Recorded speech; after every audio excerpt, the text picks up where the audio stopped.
Hello everyone. So next point is entrepreneurial development program, that is EDP. As the term itself denotes, EDP is program meant to develop entrepreneurial abilities among the people. In other words, it refers to uh, inculcation, development and polishing of entrepreneurial skills into a person needed to establish and successfully run his or her enterprise. Thus, the concept of entrepreneurship development program involves equipping a person with the required skills and knowledge needed for starting and running the enterprise. Entrepreneurship development program मध्ये of course entrepreneurship सेक्टरची growth झाली पाहिजे, तर त्याच्यासाठी हा program develop केला गेला. तर त्याच्यामध्ये स्मॉल इंडस्ट्रीज ज्या आहेत किंवा स्मॉल स्केल एंटरप्राइजेस ज्या आहेत तर त्या जास्त फोकस केल्या जातात. वेल डिझाइन EDP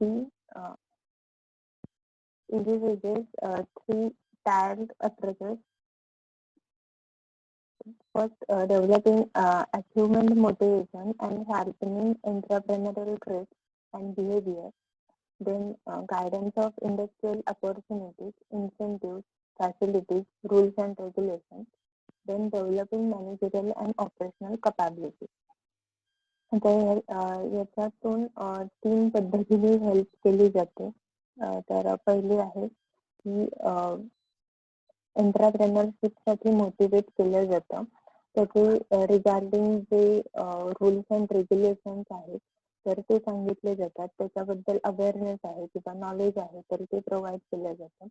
दुसरं आहे की कुठल्या इंडस्ट्रीमध्ये ऑपॉर्च्युनिटीज आहेत किंवा त्या रिगार्डिंग इंडस्ट्रीचे रूल्स अँड रेग्युलेशन आहेत किंवा लॉज आहेत तर ते समजावून सांगितले जातात. आणि तिसरं आहे तर मॅनेजरियल आणि ऑपरेशनल कपॅबिलिटी कशी डेव्हलप करायची तर त्याच्यासाठी हेल्प केली जाते. Importance: entrepreneurs are considered as agents of economic growth. They create wealth, generate employment, provide new goods and services, and raise the standard of living. EDP is an effective way to develop entrepreneurs which can help in accelerating the pace of socio-economic development, balance regional growth, and exploitation of locally available resources. It can also create a gainful self-employment, and EDP equips entrepreneurs and makes them competent to anticipate and deal with a variety of problems that any entrepreneur may have to face. The importance काय आहे तर standard of living जे आहे तर ती improve होते. त्याच्यानंतर नवीन goods किंवा सर्व्हिसेस ज्या आहेत तर त्या अवेलेबल होतात. वेल्थ जनरेट होते, एम्प्लॉयमेंट जनरेट होते. तर हे त्याचे इम्पॉर्टन्स आहेत किंवा ह्याचे यूज आहेत की त्याच्यामुळे एंटरप्रेन्योरशिप जी आहे तर त्या इम्पॉर्टंट रोल प्ले करते इकॉनॉमीमध्ये. नेक्स्ट आहे economic growth. EDP can be beneficial in following ways: economic growth, की पर कॅपिटा इन्कम आणि GDP रेट मध्ये सुद्धा त्याचं कॉन्ट्रीब्युशन असतं, त्याच्यामुळे इकॉनॉमिक ग्रोथ होते. Balance regional development. Regional development कशी केली जाईल तर रुरल सेक्टर्स जे आहेत किंवा अंडर डेव्हलप एरियात जे आहेत तर तिथपर्यंत जाऊन तिथल्या लोकांना या फॅसिलिटीज आहेत किंवा तिथल्या लोकांना त्यांचे बिझनेस स्टार्ट करण्यासाठी हेल्प केली जाते. तर त्याच्यामुळे रिजनल डेव्हलपमेंट सुद्धा होते. Then eliminate poverty and unemployment, की लोकांना एंटरप्रेन्योरशिप साठी मोटिवेट केलं जातं आणि त्याच्यामुळे त्यांना इन्कम सोर्स जो आहे किंवा वेल्थ जी आहे तर ती जनरेट होते. आणि दुसरे आहे एम्प्लॉयमेंट, की एक बिझनेस जेव्हा स्टार्ट होतो तर त्याच्यावर 10 लोक जे आहेत तर त्यांना ती 10 लोक एम्प्लॉयड होतात. म्हणजे एका बिझनेसमुळे 10 कुटुंब जे आहेत तर त्यांची पोटं भरत असतात. तर हा पण एक फायदा आहे. दुसरा optimum use of local resources. की लोकल रिसोर्सेस काय आहेत तर ते फुल्ली युटिलाइज केले जातात. मग त्याच्यामध्ये नॅचरल रिसोर्सेस आहेत, फायनान्शियल आणि ह्युमन रिसोर्सेस आहेत. तर त्याच्या through training and development program through एंटरप्रेनर्सना मोटिवेट केलं जातं. त्या लोकल रिसोर्सेस कन्सिडर करायचे झाले तर कोकण रिजनमध्ये जर कुठला बिझनेस अपॉर्च्युनिटी किंवा कुठला बिझनेस स्टार्ट करण्यासाठी जर सांगत असतील किंवा मोटिवेट करत असतील तर पहिलं आहे बागायती. म्हणजे मँगो, त्याच्यानंतर जॅकफ्रूट, त्याच्यानंतर जामून आणि कॅशूनट, कोकोनट. मग त्यांचे जे काही सब प्रोडक्ट्स आहेत किंवा आपण काय म्हणतो त्याच्यापासून बनणारे जे प्रोडक्ट्स आहेत म्हणजे पल्प असतील, ज्युसेस असतील, तर ह्या गोष्टी आहेत. तर ह्याचा बिझनेस करता येऊ शकतो. तर हे लोकल आणि नॅचरल रिसोर्सेस आहेत. ही क्लायमॅटिक कंडिशन जी आहे तर त्याच्यामुळे त्या प्रोडक्टची टेस्ट आणि त्याचं प्रोडक्शन जे आहे तर ते खूप मोठ्या प्रमाणावर घेतलं जाऊ शकतं. Then successful launching of new unit. EDP develops motivation and competence and skill necessary for successful launching, management and growth of the enterprise. Successfully enterprise जे आहे तर ती लॉन्च कशी करायची, स्टार्ट कशी करायची, तर त्याचं पूर्ण प्लॅनिंग जे आहे तर ते करून दिलं जातं. Empower new generation enterprise. EDP in calculating entrepreneurial capabilities and skill in the training, create new generation entrepreneurs who hitherto was not an entrepreneur. New generation entrepreneur म्हणजे ज्या नवीन आयडियाज किंवा नवीन प्रॉडक्ट जे आहेत तर ते मार्केटमध्ये इन्व्हेंट करतील किंवा क्रिएटिव्हिटी दाखवतील. नेक्स्ट आहे needs of EDP. Entrepreneurs possess certain competencies or traits. These competencies or traits are the underlying characteristics of the enterprises, which result in superior performance and which distinguishes successful enterprises from the unsuccessful ones.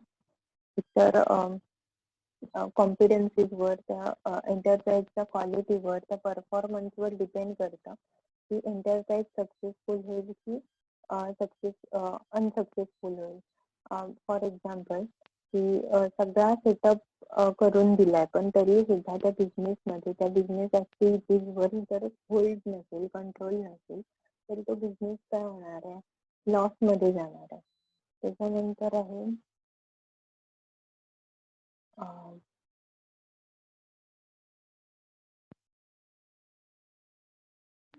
need for achievement could be introduced to inducted a 5-year experimental study like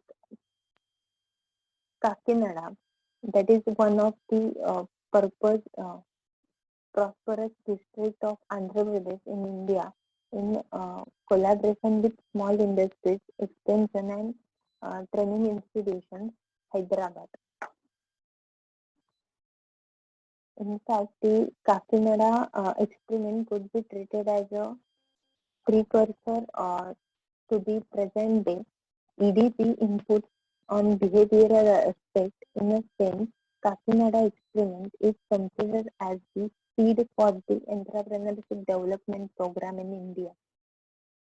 This fact reminds that it was the Kakinada experiment that made people appreciate the need for the importance of entrepreneurial training now popularly known as EBP, to induce motivation and competence among the young prospective entrepreneurs.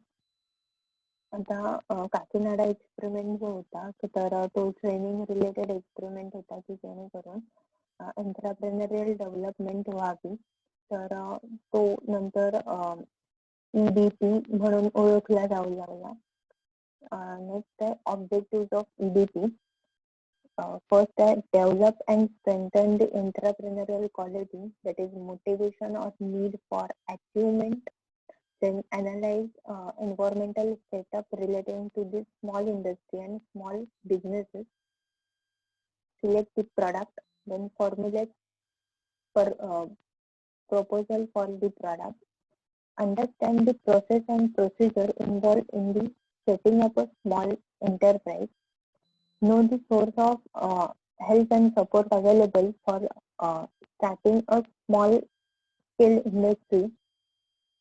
Require the necessary managerial skills uh, required to run a small scale industry. Know the pros and cons in becoming an entrepreneur. Appreciate the needed entrepreneurial discipline. Besides, some of other important objectives of EDP are to let the entrepreneur himself or herself set or reset objectives for his or her enterprise and strive for their um, realization. Prepare him or her to accept the uncertainty in running a business.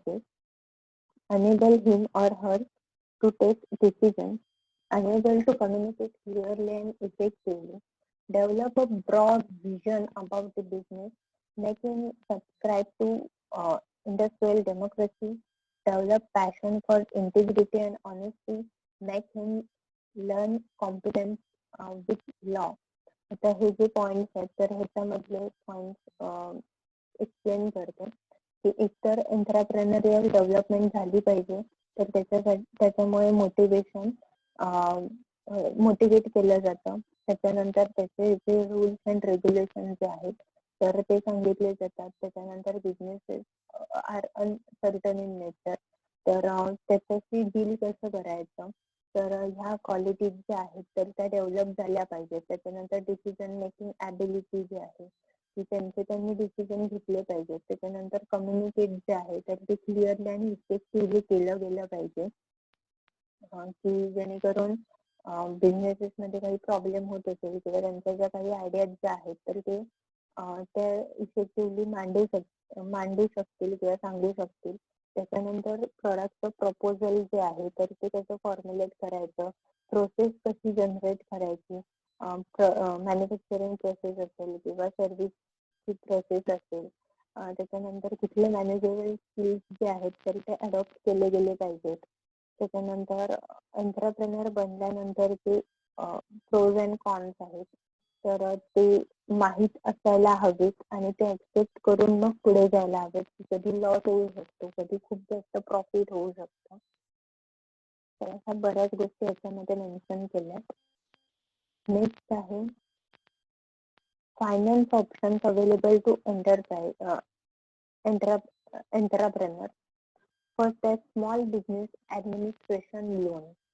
The SBA is a federal government agency that provides financial assistance to new and existing businesses. Offices exist throughout the United States to assist small businesses. The business cash flow is the primary consideration for a loan. आता small business administration loan जे आहे तर ते provide केलं जातं की छोटे enterprises आहेत किंवा छोटे बिझनेसेस आहेत तर त्यांना हे लोन प्रोव्हाइड केलं जातं. दुसरं आहे retirement fund. If you have a individual retirement account or a 401k retirement plan, you might withdraw funds to invest in a new business or provide capital for an existing company. जर retirement plan असेल तर त्याच्यातले जे funds आहेत तर ते withdraw करता येऊ शकतात किंवा त्याच्या अगेन्स्ट लोन घेतलं जाऊ शकतं. आणि ते नवीन बिझनेसमध्ये इन्व्हेस्ट करता येईल. दुसरं आहे private loan. You might need complete funding of your new businesses or a loan amount that augments your existing funds.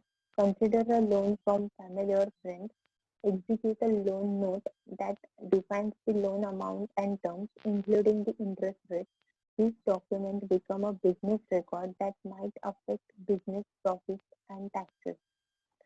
Private loan family किंवा फ्रेंड्स असतील किंवा अगदी एखाद्या बँकेकडून घेतलं असेल तर सॉरी फॅमिली आणि फ्रेंड्स आहेत किंवा एखाद्या पर्सन कडून घेतलं असेल रिलेटिव्ह कडून तर ते जे आहे तर प्रायव्हेट लोन म्हणून ट्रीट होईल. तर त्याची नोट बनवावी लागेल. त्याच्यामध्ये जे टर्म्स अँड कंडिशन आहेत की किती रेट मध्ये किती इंटरेस्ट रेटने जे आहे तर ते रिटर्न केले गेले पाहिजेत. नेक्स्ट आहे personal credit card. Although it is best to separate personal and business transactions, you might consider using your personal credit card to start up a company. Keep records of business-related charges to your credit card. This funding might build equity in the company. However, you might elect instead to reimburse yourself from future revenue. Personal credit card जे आहे तर ते ऑर्गनायझेशनच्या ट्रान्झॅक्शनसाठी किंवा business ट्रान्झॅक्शनसाठी जर use केले गेले असतील तर इन फ्युचर जे रेव्हेन्यू जनरेट होणार आहे तर त्याच्यातून ती अमाऊंट रिइम्बर्स होऊ शकते. दुसरं आहे personal bank loan. You might initiate a personal bank loan that you personally guarantee, perhaps with the lien of your home. If your company has other owners, they are not liable for this debt, regardless of the company uses of funds that you provide. However, you might consider documenting a personal loan to company in the amount provided by you. Personal loan तुम्हाला माहिती असेल की personal loan financial institutions आहेत, bank आहे किंवा cooperative bank आहेत तर त्या प्रोव्हाइड करतात. तर पर्सनल लोनसाठी टर्म्स अँड कंडिशन खूप कमी असतात त्याच्या कम्पॅरेटिव्हली बाकीच्या लोन प्रोसेसपेक्षा, पण त्याचा इंटरेस्ट रेट जो आहे तर तो कम्पॅरेटिव्हली हाय असतो. तर पर्सनल लोन हे तुमच्या नावावर असेल आणि तुमचे पार्टनर्स जे आहेत किंवा कंपनी पार्टनरशिप मध्ये असेल किंवा बाकीचे ओनर्स आहेत तर डॉक्युमेंट्स जे आहेत तर ते पर्सनल लोनला तुमचे डॉक्युमेंट्स जाणार आहेत जो पर्सनल लोन काढणार आहे आणि ती अमाऊंट जी आहे तर ती पे करण्यासाठी तो पर्सन लायबल असणार आहे. नेक्स्ट आहे venture capital investors. Venture capital investors provide funds to early stage startup companies. त्याच्यामध्ये त्या franchising, merger and acquisition, ancillarization, BPO हे टाइप्स जे आहेत तर ते इन्क्लूड होतात. Starting from the scratch, an entrepreneur starts a business with a new idea which may not find support in the existing business environment. He has to build the business around his idea. कुठल्याही नवीन business जेव्हा start केला जातो तेव्हा नवीन business idea मधून business start केला जातो तर तो मार्केटमध्ये नवीन असतो किंवा ते प्रोडक्ट मार्केटमध्ये नवीन असतं. तर स्क्रॅच आयडिया जे आहे तर ती एंटरप्रेनरशिप मध्ये यूज करणं आणि बिझनेस स्टार्ट करणं. दुसरं आहे फ्रँचायझिंग. An owner of a trademark product or service gives exclusive rights of distribution and manufacturing to an independent company for a free and co-founding to standard operating procedures. फ्रँचायझर जो आहे तर trademark किंवा copy rights जे आहेत तर ते त्याच्याकडे असतात डिस्ट्रीब्युशनचे, मॅन्युफॅक्चरिंगचे. तर फ्रँचायझी प्रोव्हाइड करण्यासाठी ज्या टर्म्स अँड कंडिशन जे आहेत तर त्या फुलफिल कराव्या लागतात. त्याच्यानंतर त्याच्यातला जो प्रॉफिट शेअर जो आहे तर तो फ्रँचायझरला शेअर करावा लागतो. Next, there are three types of franchising. First one is a product franchising. Product sales of finished goods with just mere display of goods, which facilitates easy accessibility of the product. That customer also actual sales transaction without any value addition. आता जे product फ्रँचायझिंग मध्ये आपण जे outlet आहेत तर ते consider करू शकतो. तर त्याच्यामध्ये शू कंपनी असेल, शूज कंपनी, तर रिबॉक आहे किंवा पुमा आहे. तर हे काय आहेत तर ह्याच्या फ्रँचायझी आहेत किंवा बाटा आहे. ती कुठच्याही फ्रँचायझी मध्ये गेलात, त्यांच्या आउटलेट मध्ये गेलात तरी प्रॉडक्ट क्वालिटी जी आहे तर ती सेमच असणार आहे. नेक्स्ट आहे process फ्रँचायझिंग. The outlets are guaranteed to use the brand name and the process of franchisor. The recipe uh, must be the same. The process and recipe are patented by the parent company. For example, soft drink franchising असेल तर आता त्याची जी process आहे किंवा taste जी आहे तर ती change होता कामा नये. तर त्याच्यासाठी प्रोसेस जी आहे तर ती फॉलो केली गेली पाहिजे आणि त्या प्रोसेसवर त्या पॅरेंट कंपनीचा राईट असतो. नेक्स्ट आहे business format franchising. Name, sale and method of doing business can be transferred with knowledge of conducting the outlet with effect follow-up mechanism by the franchisor. For example, McDonald's. की एकतर त्यांची business method जी आहे self service असेल किंवा त्याच्यानंतर ते जो bread use करतात किंवा फ्रेंच फ्राईजचा जो वेट किंवा शेप ते प्रोव्हाइड करतात. त्याच्यानंतर ते फूड प्रिपेअर करताना त्याची टेस्ट जी आहे तर ती सेम असायला हवी प्रत्येक आउटलेट मध्ये. तर हे बेसिकली फ्रँचायझिंगचे 3 टाईप झाले. ऍडव्हान्टेजेस मध्ये the important advantage of having a franchisee is the entrepreneur will not have to incur all the risks that they associated in starting a business in a new location. की त्याला risk घ्यावी लागत नाही की नवीन business सुरू केलाय म्हणून, कारण ऑलरेडी सेकंड पॉइंट मध्ये आहे की ऑलरेडी ते बिझनेसचं नाव जे आहे ते इस्टॅब्लिश झालेलं असतं. म्हणजे आता खेडमध्ये पण मॉन्सूनची फ्रँचायझी आहे, त्याच्यानंतर आईस्क्रीमची पण आहे, मला नाव नाही आठवत आता. तर त्यांना जास्त ऍडव्हर्टाइजमेंट करावी लागली नाही, कारण हे आहे एवढंच कळणं गरजेचं होतं. त्याच्यानंतर त्याची क्वालिटी जी आहे त्याची सेम असणार आहे. बास्किन रॉबिन्स ह्या 2 फ्रँचायझीज आहेत खेडमध्ये. त्याच्यानंतर ती franchise benefited by the managerial assistance provided by the franchisor. The franchisor all aspects of operating new ventures train the franchisor. की मॅनेजरियल असिस्टन्स मिळतो. त्याच्यानंतर ट्रेनिंग प्रोग्राम जो आहे तर तो पॅरेंट कंपनीकडून केला जातो.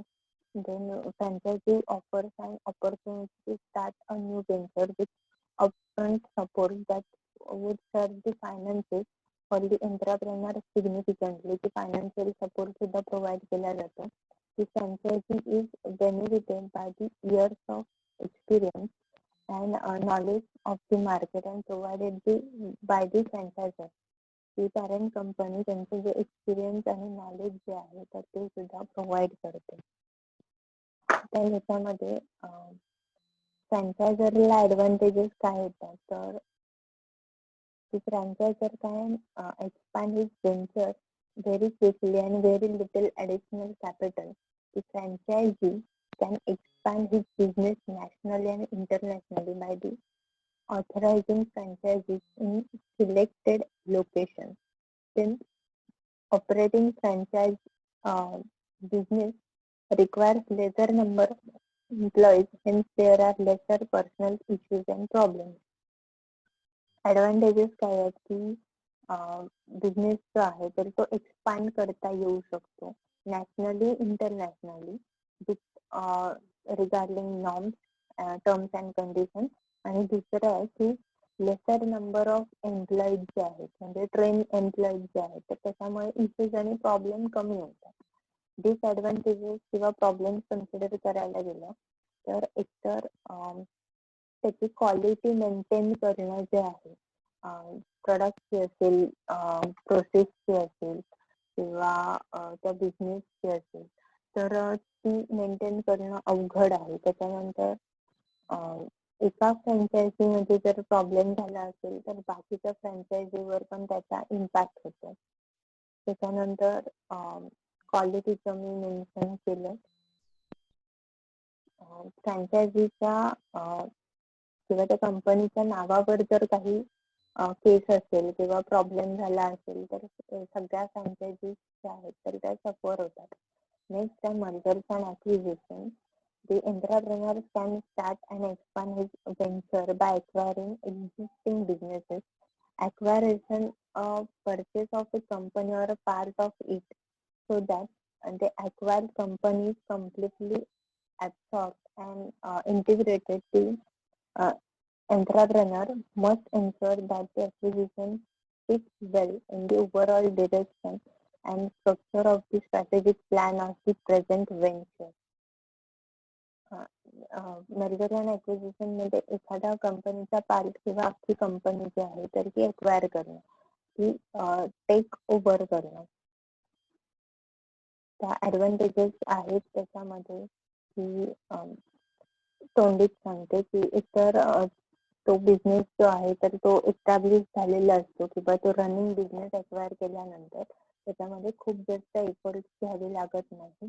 त्याच्यामध्ये थोडेसे चेंजेस करून आपण आपला बिझनेस जो आहे तर तो स्टार्ट करू शकतो. त्याच्यामध्ये इन्व्हेस्ट जास्त करावं लागत नाही प्रोसेसमध्ये. त्याच्यानंतर डिस्ट्रीब्युशन चॅनल जे आहे किंवा सेल्स स्ट्रक्चर आहे, सप्लायर्स, होलसेलर्स, रिटेलर्स, मॅन्युफॅक्चर तर ते वेल नोन असतात. ते लिंक असतात प्रोसेसचे. त्याच्यानंतर ॲक्विजिशनमुळे कंपनी जी आहे तर तिचं नाव व्हॅनिश होत नाही. तिचं नाव मार्केटमध्ये जसेच्या तसं राहतं. फक्त ओनरशिप जी आहे तर ती चेंज होत असते. नेक्स्ट आहे डिसएडव्हान्टेजेस. डिसएडव्हान्टेजेस मध्ये की अनप्रॉफिटेबल ऑर्गनायझेशन असेल तर त्याच्यात इन्व्हेस्ट करावं लागतं. त्याच्या डॉक्युमेंट्स जे आहेत तर ते अकम्प्लिश करावे लागतात.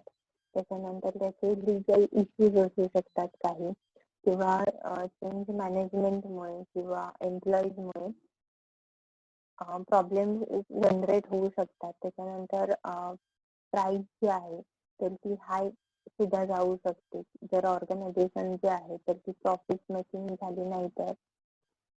नेक्स्ट आहे ancillary unit. An ancillary unit is defined as industrial undertaking having investment not exceeding rupees 100 lakhs, that is 1 crore, in fixed assets and in plant and machinery, either own or hire purchase, and engage in manufacturing of parts and components, sub-assemblies, tooling and intermediates, then rendering not less than 50% of its production and services to one or more industrial undertaking for the production and other articles. थोडक्यात हा small scale business आहे की जो semi finished good जे आहेत तर ते provide करतो मोठ्या ऑर्गनायझेशन मध्ये किंवा पॅरेंट ऑर्गनायझेशनला. तर त्याच्यामध्ये 1 करोड पेक्षा जास्त इन्व्हेस्टमेंट केलेली नसते. तर त्याचे जर बेनिफिट बघितले तर growth of employment, growth of GDP, growth of entrepreneur हे त्याचे बेनिफिट्स आहेत. ऍडव्हान्टेजेस बघायला गेलं तर मिनिमम इन्व्हेस्टमेंट आहे. त्याच्यानंतर दुसरं आहे की लार्ज कंपनीज ज्या आहेत तर त्याच्यामुळे त्यांना सप्लाय करण्यासाठी ऑप्शन्स अवेलेबल राहतात. त्याच्यानंतर इकॉनॉमिकल सोर्सेस जे आहेत तर ते पॅरेंट कंपनी किंवा ज्या कंपनी साठी सप्लाय केला जातो तर ती कंपनी सुद्धा इन्व्हेस्ट करते त्याच्यामध्ये. त्याच्यानंतर प्रोसेस आणि प्रोडक्शन मध्ये पॅरेंट कंपनीची हेल्प होते. डिसएडव्हान्टेज जर बघितलं तर पॅरेंट कंपनी जर पेमेंट मध्ये डिले करत असेल तर अँसिलरी कंपनीला त्याचा प्रॉब्लेम किंवा फायनान्शियल प्रॉब्लेम जे आहेत तर ते फेस करायला लागू शकतात. त्याच्यानंतर दुसरी गोष्ट आहे की पॅरेंट कंपनीकडे नंबर ऑफ ऑप्शन्स अवेलेबल असतात.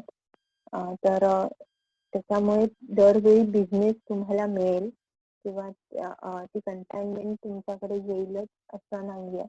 त्याच्यानंतर त्यांचे जे एक्सपेक्टेड युनिट्स आहेत किंवा त्याच्यामध्ये काही चेंजेस करून हवे असतील तर ते अँसिलरी बिझनेसेस मध्ये करणं एवढं इझी नसतं, कारण त्याच्यात इन्व्हेस्टमेंट जी आहे तर ती मुळात कमी असते.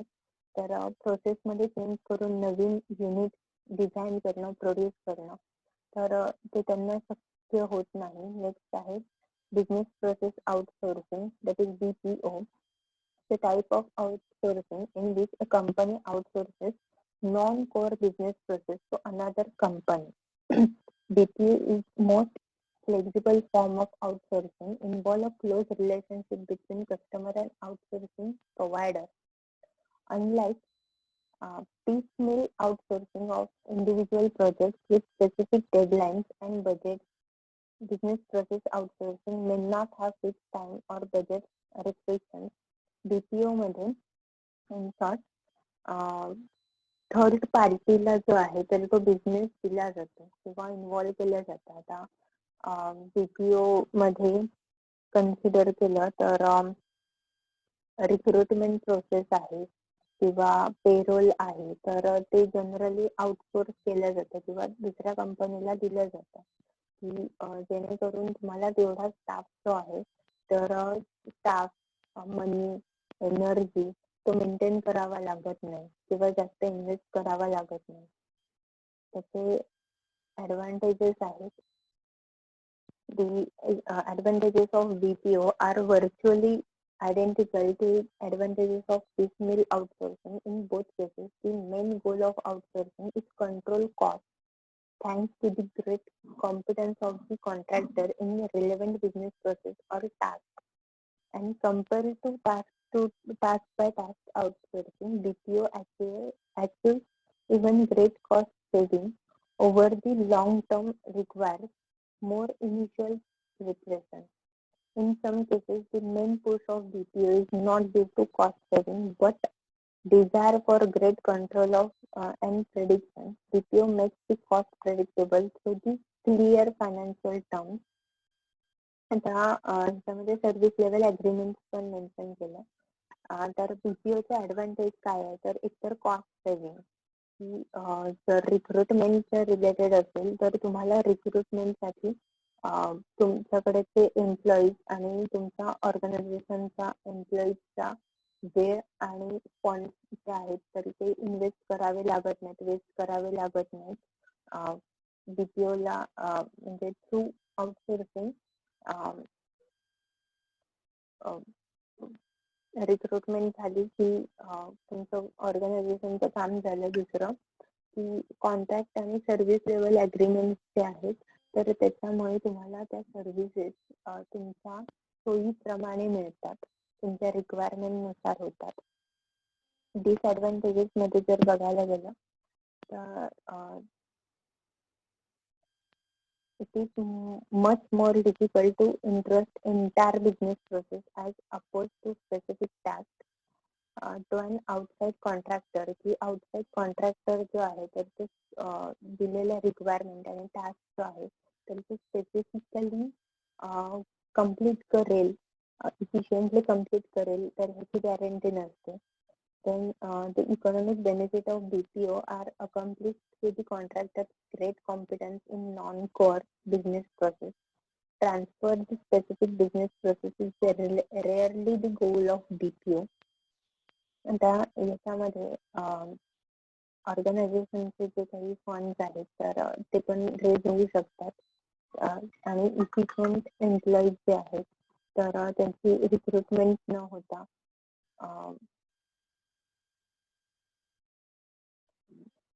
जर एम्प्लॉयमेंट वेस्ट झाली किंवा कॉन्ट्रॅक्ट बेसिसवर असून सुद्धा कंडिशन्स फुलफिल झाल्या नाहीत तर वेस्ट ऑफ प्रोसेस आहे. त्याच्यानंतर तुमचा प्रोसेस किंवा बिझनेस पॉलिसी यूज करून दुसरा बिझनेस पण सेटअप केला जाऊ शकतो, ही पण पॉसिबिलिटी आहे. त्याच्यानंतर लार्ज फंक्शन्स असल्यामुळे तुमचा डेटा जो आहे म्हणजे बीपीओ फक्त काही एका ऑर्गनायझेशन साठी काम करत नाही, नंबर ऑफ ऑर्गनायझेशन साठी काम करत असतं. तर तुमचा डेटाचा किंवा डॉक्युमेंटचा सेफ्टी आणि सिक्युरिटीचा पण प्रॉब्लेम होऊ शकतो. चुकून या ऑर्गनायझेशनचा डेटा दुसऱ्या ऑर्गनायझेशनशी शेअर केला गेला किंवा पर्पजफुली सुद्धा असू शकतं. आणि दुसरं एका ऑर्गनायझेशनची रिक्वायरमेंट चुकून दुसऱ्या ऑर्गनायझेशन मध्ये पाठवली तर ह्या गोष्टी सुद्धा होऊ शकतात. तर ते बीपीओचं एक्झाम्पल दिलंय.